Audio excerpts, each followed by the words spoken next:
Hi guys and welcome back to the channel. Today I've got two replays in the American Tier 7 Preferential Premium Medium Tank, that was a mouthful, the T23E3. Now this is a tank that is, like I say, Pref, so it can only see Tier 8s at max, so you don't really see Tier 9s.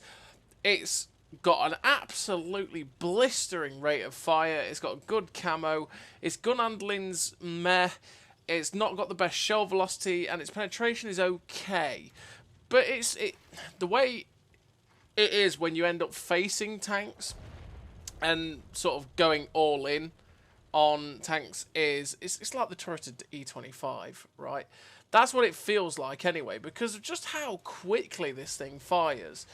But when you are against tier 8s, it does struggle a little bit. Well, that's probably why it's got preferential matchmaking, to be fair, because obviously if it saw tier 9s, it'd just get ripped to shreds and it wouldn't be fun. You do have a massive slab of hit points, which is also incredibly nice. You've got nearly the same as a Tiger 1 at 1440, which is insane. But yeah, you've got 149 penetration on the standard rounds and 190 on the premium, which does struggle against a few tier 8s, and it can be, like I say, a bit of a struggle. Like I say, the shell velocity isn't the best, so firing at distance can be a bit of a pain in itself as well, which is where having the shell velocity on the premium APCR is quite nice. But yeah, you can miss quite a few shots with this thing. But I do, like I say, and there is an E25, it is kind of like the turreted E25, because look at the reload. 2.5 seconds is just insane. It fires so quickly. It is mad, really, to be honest. So, in terms of a crew, on the T23E3, I run Born Leader, Rapid Reload, Sixth Sense, Trap Mechanics, Situational Awareness, Steady Aim, Snapshot, Run and Gun, and Camouflage Expertise. Now, I run the gun perks because, like I say, this gun can be a little bit derpy here and there, missed shots. You want to try and make sure that it's hitting as many shots as possible. And then Camouflage Expertise just to make the camo a little bit better. In terms of equipment, I did run Camonet for a little while, but then I ended up just running Vert Stabs. So I run Rammer, Vert Stabs, and Optics. Optics to be able to spot for myself when I get to those positions where I am in now, so I can get assistance. Vert Stabs because, like I say, the gun was annoying me a lot, so I ended up switching back to using that. And Rammer because look at the DPM. You just make it better, make it more fun like that. So in terms of this game on Redshire, we are in a pretty aggressive position, and we're just using our gun as much as we can. We're top tier, which is nice, and is a pretty regular occurrence because you're a preferential matchmaking tank.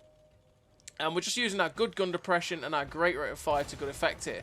Unfortunately, we poked too far up on that ridgeline, which gives the Caro P88 a shot into us, which is really annoying. But it is what it is. We now pop over, and we're going to start popping shots into the back end of this T150, because if you shoot the back end, you can hit the fuel tanks and the engine, which for a T150, like the KV3, will set on fire quite regularly. Now, we end up getting smacked by a Tiger P. Well, I say smacked, we didn't really get hit for very much, which says that he is stock and he's got the 75mm. We're just trying to find some shots now into this guy. We can't quite find them with the standard AP, so we're going to load the APCR so that we can guarantee go through this guy where we need to pen him. And unfortunately, he gets unspotted though, which is kind of unfortunate, but is what it is. Now we've got some shots into the KV2, and this is where it's nice to have the camo because we're currently unspotted while shooting at that guy. But then a light tank comes up behind us, and he now spots us. It's like, what is it, 59-16? No, we don't want that to start shooting us in the backside. That will not be pretty. But he's run away. It's like, okay, we're getting too much sort of hassle here. We're starting to get people's attention. So you know what? We're going to move. We're going to change positions. We're going to relocate, because you can only stay in a position so long and then it becomes ineffective. And right here, this is where relocating has helped us. We've got into a position where we can farm this poor T150, and that is exactly what we've done, and we shut the poor guy down. Just relocate. If a position stops working, rather than get frustrated in the fact that you're struggling with it, just move. Best thing you can do. So now we've got this Tiger P in the open. It's like, hello, Mr. Tiger P. I'm so sorry, bro, but my DPM is just utterly insane, and I'm just going to keep pumping shots into you. And obviously, we can still see his side turret and his cupola, which means that it's really easy to pen, and we took so much health off that guy so quickly. 2.5 seconds reload is so dirty on this tank. It fires so fast. And apart from the fact that obviously it doesn't have the camo like the E25, you know, where it has ridiculous camo even after firing, it's still, the reload and the gun is just crazy for this thing. So now we've come up on top of this ridge line so we can try and get some shots into the T21, which we're doing. I say this gun isn't the best at longer range because of the accuracy isn't the best and the shell velocity. But we've got some surprise shots on this 5916. We shut him down, which is nice. And now we're detecting, it's like, okay, there's the artillery in the corner. He gets shot down by our heavy tank. And it's like, okay, we know it's the T21 that was looking at us. Where's the other piggy? Well, the other piggy's probably at K7, K8. But actually, we're wrong. He's actually just in the open. We managed to get one shot into him, but unfortunately, we're just missing. He pulls forward, but then he just drives out in front of our gun anyway. So it's like, well, okay, then I'll just shut you down, Mr. SU-122A. So that's the artillery gone. There's just one tank left, and it is the light tank. And it's like, where's he gone? Has he run straight up the 0 line, or is he in this corner? I expect if he's gone up the 0 line, he would have been spotted by this heavy tank. So he's possibly hiding out somewhere over here. But I didn't spot anything in the corner. And these guys have pushed aggressively, and it's like, okay, he's not been spotted yet. And there we go, he actually does get spotted. So there's the T21. We're going to try and use the pretty decent mobility of this tank to get in there to get some shots. And hopefully we'll be able to either get the kill on this guy or at least get a little bit of extra damage on him. Because, yeah, we want to try and help this 60 GFT out as much as possible. He's probably going to get wrecked by this guy. So we come over, pop one shot into him, and give him a little love tap, and shut down the T21. And finish the game with a really great total for the T23E3. It's such a great tank. We finished with the victory, 4 kills, 4.4k damage, 474 assistance, ace tanker, Confederate, high caliber, and we're at 94.94 by the way. That's how close we are. And 2k base XP. A really nice game in the T23E3. And yes, if you haven't guessed by the title as always, this is the game for, or the video for which we achieved the third mark of excellence in the T23E3. And with that great game we just had there, it puts us on 94.94. So realistically, we need to do about 3k damage and we'll have the third mark of excellence. Because at the time I was doing this, which was definitely after the MOE changes, it was about to get that 0.5 to 0.10% increase. You need to do about 3.1k damage, 3k damage, somewhere around that zone. So basically, when it came to doing damage and assistance, I was always aiming for that 3k barrier. Doing 2.5k to 2.6 to 2.7k was just holding it steady at that high regard, which is, so you basically, when I was going for it, you're always aiming for that 2.5, 2.6k damage mark, so that you're definitely not going to drop, and that's whether it's mixing assisted and raw damage, but then pushing it above that if we can. It was kind of a comfort to know that I basically had to do just 3k and I'll probably get the mark. As long as I don't screw up, we're going to do alright. So we're on Westfield, and Westfield is just the dream, right? That is the dream for any tank that's got pretty decent mobility, decent camo. And we're going to push straight to K0 because we're on this flank here. They don't have this flank doesn't have the best of luck with the bushes in the middle. So pushing to K0 is your option to try and spot up along the 0 line. And it goes well, especially if you light up the 0 line, because, well, look at the TDs we've got. If we light them up, they're going to shoot them, as that T34-100 just experienced. So we pop up there to see if we can spot anyone else. We end up spotting a Chi-Ri, but we get hit by, I think, the Paladin in the end there. Now there's a Scorpion G. It's like, oh, no, don't hit me. Nope. We pull back, and unfortunately, he misses. But a lot of our team currently is turtling along that G line. It's not that good because that means the whole northern area is gone. But it could be good for us because obviously we're spotting all these guys, and we're just hoping artillery starts blapping them.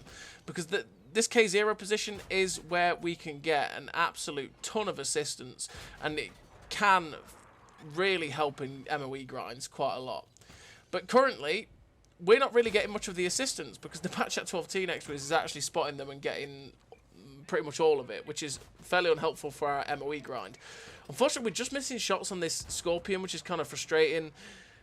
He's missing us, though, which is pretty decent. But we're just going to keep, again, wiggling. That's essentially what we're doing here. We're wiggling on this ridgeline. We're sort of being a little bit unpredictable with how we're moving backwards and forwards. So hopefully that they try and snap shots and miss. Currently, we're on 700 damage with 478 assistance. This is just not good enough so far at the minute. So I want to try and get as much as I can farming him. That Tiger 1 was spotted over there, but fortunately enough, he ends up... Well, unfortunately for us, I should say, he ends up getting unspotted, which is really annoying. But I think, it's only a Tiger 1. If he gets spotted, I can start farming him. Hopefully our guys will do it. What I want to do is get to this ridgeline, get close into these guys. Hopefully be the one, because I'm so close to them, I will be the one spotting them and getting the assisted. But we end up getting spotted by his T23E3. Then we get smacked by the Tiger, because we kind of forget about him, and then smacked by something else. But now this Tiger's spotted, the Tiger is an easy pen, and we're just going to start ripping him to shreds out, because I'm hopeful that the guys in front of me won't poke round, because obviously... I've got 2 tanks at K0 that will stop them. But then we lose more hit points to those guys, which is really annoying. And then they get unspotted, which is just unfortunate. We're up to 1,000 damage and 1,200 assistance. 2.2k combined is not enough so far. We need to push it another 800 damage at least. Just at least. To hopefully get something. And it's kind of like, please guys, please just spot those Tigers because I can get some damage. Our light tank goes in on the Paladin, so we're going to make the most of that, try and get some shots. And unfortunately, we only pen 1 into his side turret, but bounce off his upper plate. He's fired, but again, the Paladin fires so quickly that we've got to be careful. He fires, though, we get a shot into his lower plate. We're making the most of the chances we're getting. Now a Tiger 1 gets spotted up. It's like, well, hello, Mr. Tiger 1. I'm just going to start pumping shots. We get hit by the other Tiger 1 that we didn't get to finish earlier on. We finish him off, though, and the other Tiger's unspotted again. It's like, normally people don't stay unspotted over there. That guy, it's unfortunate. Those guys have farmed most of my hit points, and I'm just trying to pump shots at them. I mean, we're at 2.8k now, so we're not going to lose if we die, which is decent. But... again, another 400 damage and we'll be alright. There, the Tiger gets spotted, so we're just going to start pumping shots in. It's like, please, Mr. Tiger, just stay spotted for long enough. I just want to keep firing and farming you for damage. Just stay in a position I can shoot you, please. Keep farming and helping me. We get another shot in. We get up to 2.2k damage. We're actually 3.4k combined, which is great. We're definitely most likely going to get the 3rd mark of excellence, which is what we want. We take the opportunity to get a shot into the Paladin's lower plate. We still want to be careful because we want to try and get just that little bit more to guarantee that we're going to get a 3rd mark of excellence. Because you never know with the formula, with the calculations and all that sort of stuff. Sometimes you can go for a ballpark, but sometimes it will just drop. So we're just wanting to get just a little bit extra. I mean, we're at 2.5k nearly, 3.5k nearly combined, which is decent. And unfortunately, the Paladin pulls all the way around. I was just a little bit too distracted with the Tiger behind as well, and he shuts us down. But we finished with the defeat, unfortunately, and yeah, we lost that game. But we did finish with 2.3k damage, the assistance you saw on the screen, and we get over the line to 95%. So we get the 3rd mark of excellence on the T23E3, 879 base XP on the loss, which, yeah, it is what it is. Always sad to finish on a loss for a 3rd mark grind, but we did finish with the 3rd mark, and that's the main thing. We managed to get the achievement. So as always, everybody, thank you very much for watching. I'll see you next time.